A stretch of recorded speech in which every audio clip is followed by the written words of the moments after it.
नमस्ते।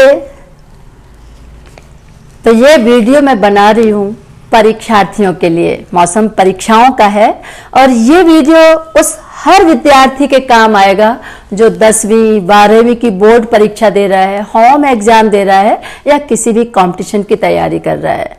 मैं अपने जीवन के 25 वर्षों के शिक्षण के अनुभवों को और विद्यार्थियों के मनोभावों को इसमें संजोना चाहती हूँ। तो ये वीडियो मील का पत्थर साबित होगा। आप इसे देखना बिल्कुल मत भूलिएगा। तो सुनिएगा। आई घड़ी तैयारी की। आप बहुत तैयारियां करते हैं, तो ये वर्ष भर की तैयारी को प्रस्तुत करने का आपका समय आ गया है। अब आप इन 3 घंटों में जो करोगे वही आपके पूरे वर्ष भर की मेहनत को दर्शाएगा। तो आपको बहुत सारी टिप्स मैं देने वाली हूँ और आपको इन चीज़ों को बहुत बहुत ध्यान रखना है। सबसे पहला तो अपने खान पान का विशेष ध्यान रखिएगा। बिल्कुल तनाव नहीं लें। तनाव लेना और दूसरों से अनहेल्दी कंपटीशन करना आपकी अपनी योग्यता को कम कर देती है। तो जो है आपके पास है। परीक्षा में जाने के पहले आत्मविश्वास सबसे जरूरी है। तो अपने आत्मविश्वास को बरकरार रखें। इसके लिए अच्छा खान पान, अच्छा स्वास्थ्य का बहुत बहुत ध्यान रखें। और अब मैं बात करती हूँ तैयारी के लिए कि पुराने प्रश्न पत्र संभाल कर रखें। अगर आप पुराने प्रश्न पत्र, पैटर्न और अपनी गलतियों को देख लेंगे तो आप बहुत अच्छे तरीके से इस बार कर पाएंगे। इसमें समय प्रबंधन अपने आप ही हो जाएगा कि अगर आपका कोई प्रश्न होम एग्जाम में छूटा, हाफ ईयरली में छूटा, तो वो कौन से कारण थे, तो वो ध्यान रखें। प्रश्न महत्वपूर्ण इसलिए भी है देखना क्योंकि जो पेपर बनाए गए वो शिक्षकों ने तब भी उन्हीं महत्वपूर्ण प्रश्नों को उठाया जो वार्षिक परीक्षा में आने लायक होते हैं। तो आप पुराने प्रश्न पत्र अवश्य देखें। क्वालिटी आंसर लिखें। लंबे उत्तर लिखना, क्योंकि जब वार्षिक परीक्षा होती तब तक हमें विषय वस्तु बहुत अच्छी तरह हृदयंगम हो चुकी होती है और ज्यादा आना मतलब ज्यादा लिखना। तो ये गलती हमारी वार्षिक परीक्षा में हो जाती है। तो हमें लिखना उतना ही है जितना उस प्रश्न के उत्तर के लिए जरूरी है। यानी क्वालिटी उत्तर लिखना जरूरी है। बिंदुओं पर ध्यान होना जरूरी है। निबंधात्मक प्रश्नों के बिंदु बिल्कुल दिमाग में तैयार रखें, क्योंकि निबंधात्मक मतलब लंबे प्रश्न लिखना और इसमें कहाँ कलम शुरू हो रही है और कहाँ अंत होगा, ये बच्चे कई बार गलती कर जाते हैं और उन्हें लगता है कि शिक्षकों पर अच्छा प्रभाव पड़ेगा अगर पेज बहुत भर दिए। तो ये बहुत बड़ी गलती होती है। आपको बिंदु बिल्कुल क्लियर होना चाहिए। इसके लिए आप ध्यान रख सकते हैं कि 2 नंबर का प्रश्न है तो उसकी लगभग 4 लाइनें ही हों। 3 नंबर का प्रश्न है 6 लाइन, 4 नंबर का प्रश्न है 8 लाइन। महत्वपूर्ण प्रश्न है और बहुत ज्यादा जरूरी है, 9 लाइन से अधिक आप नहीं जाएं, पर शर्त है कि उसमें सारे बिंदु समाहित हो जाएं। महत्वपूर्ण बिंदुओं को आप फ्रंट में अपने दिमाग के बिल्कुल अग्रभाग में ले आए और फिर कलम चलाएं। सोचने में आपका 30 सेकंड लगेगा लेकिन ये आपका 1 मिनट बचा देगा। तो ये ध्यान रखें। आपकी लिखने की तैयारी अच्छी हो। ऐसा नहीं कि जब आपका सिलेबस 2 महीने पहले खत्म कर दिया जाता बोर्ड परीक्षाओं का और आपका इन 2 महीनों में आप स्टडी बहुत करते हैं पर लिखने की प्रैक्टिस धीमी कर लेते हैं, जबकि क्लासरूम टीचिंग में आप नोट्स बनाते हैं और फास्ट लिखते हैं।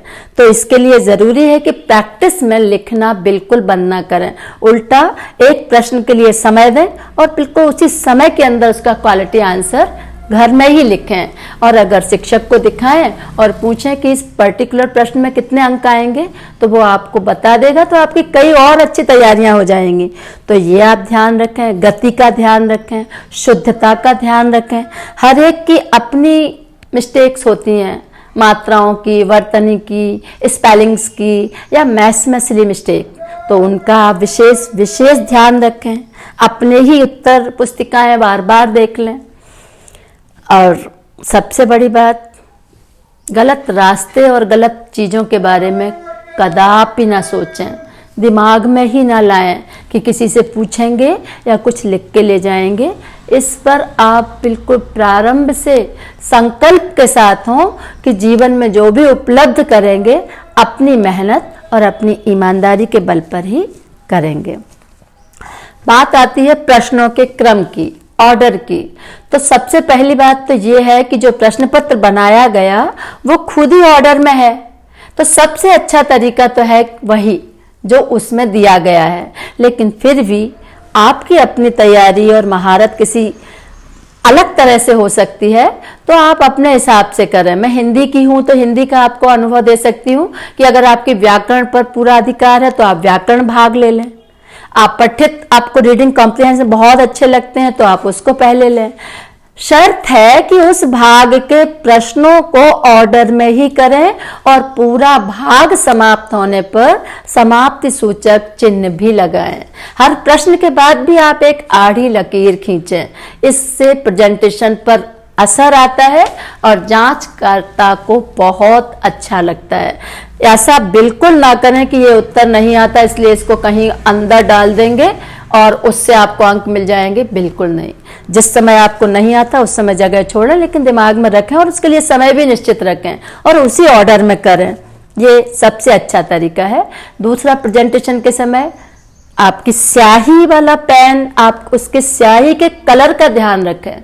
कुछ बच्चे परीक्षा का कंपास ही नहीं जमाते, तो वो तैयारियां आपकी हों। कुछ पेंसिल मांगते हैं, कुछ स्केल मांगते हैं। तो सबसे पहले आपकी ये तैयारी, बोर्ड परीक्षा है तो आपका आई कार्ड, आपकी ज़रूरी चीज़ें, मैथ्स का है तो आपकी मैथ्स वाली सामग्री, साइंस है, हिंदी है, पेंसिल और स्केल आपकी हर दिन हो, क्योंकि कब कौन सा चित्र और कब आपको डायग्राम और कब आपको सुरुचिपूर्णता के लिए इसकी ज़रूरत पड़ जाए नहीं कहा जा सकता। तो ये ध्यान रखें। जो इंक आपको वर्जित है, रेड कलर से नहीं लिखना तो मत लिखें। सबसे अच्छा है कि ब्लू कलर डार्क भी होता है और लाइट भी होता है, तो आप इन दो कलरों का इस्तेमाल करें। हेडिंग को, शीर्षक को मोटे अक्षरों में दिखाएं, रेखांकित करें। इससे आपकी सुरुचिपूर्णता और प्रस्तुति पर बहुत फर्क आता है और ये शिक्षक को बहुत प्रभावित करता है। तो ध्यान रखने वाली चीज़ें, रात्रि की तैयारियां आप रात्रि को ही करके सोएं। इसके लिए सुबह हड़बड़ और गड़बड़ी से बचेंगे, तो ये बहुत ज़रूरी है। ध्यान रखें कि अगर आपको रात को लंबा जागने की आदत है और सुबह एग्जाम देने जाना है तो ये गलती बिल्कुल ना करें। इसकी आदत पहले से ही बनाएं। समय पर सोएं और समय पर जागें और दौड़ कर ना भागें। बहुत इत्मीनान से परीक्षा हॉल तक जाएं बिफोर टाइम, जिससे आपको ये घबराहट आपके अंदर ना हो कि मैं कैसे पहुंचूंगा। और आपकी ये 3 और 5 मिनट की घबराहट आपके तैयारी को बहुत पीछे ले जाती है। तो ये एक विशेष ध्यान रखें। अपनी उत्तर पुस्तिका की औपचारिकताएं पूरी करें। कई बार मैं देखती हूँ कि बच्चे नाम इंग्लिश में लिखना, हिंदी में लिखना, अक्षरों में लिखना, रोल नंबर, यही गड़बड़ी कर जाते हैं। तो ये चीजें विशेष ध्यान रखने की है कि आप निर्देशों का पालन करें। उत्तर पुस्तिका की जो औपचारिकता है, फॉर्मेलिटी है, उसे बहुत ध्यान से पूरा करें और सुंदर सुस्पष्ट तरीके से भी करें। जो भी लिखें स्वच्छ लिखें। अगर प्रश्नों में निबंधात्मक हैं, सूक्ति की कोई बात जाती है, किसी बात को आप किसी और उदाहरण से उद्धृत करना चाहते हैं तो वो बिल्कुल ना भूलें। इसका बहुत अच्छा प्रभाव पड़ता है। और सबसे अच्छी बात है कि आप प्रश्न समाप्त होने पर लाइन बिल्कुल खींचें, बोलें, भूलें ना। खंड समाप्त हो इसके लिए भी एक समाप्ति सूचक चिन्ह बना लें। आप परीक्षाओं के अंदर जो गैप मिलते हैं वो आपकी तैयारी के मिलते हैं, तो आपको बोर्ड परीक्षाओं में सबसे बड़ा लाभ यही होता है कि एक पेपर है, उसके बाद अन्य आर्ट के विषयों के पेपर हैं, आपका फिर पेपर 5 दिन बाद है। तो आपको इन 5 दिनों में अपनी 3 दिन में एक बार फिर पूरी तैयारी कर लेना है और 2 दिन फिर फोकस करना है क्वालिटी आंसर, अपनी समस्याओं को दूर करना, गुत्थी सुलझाने के लिए।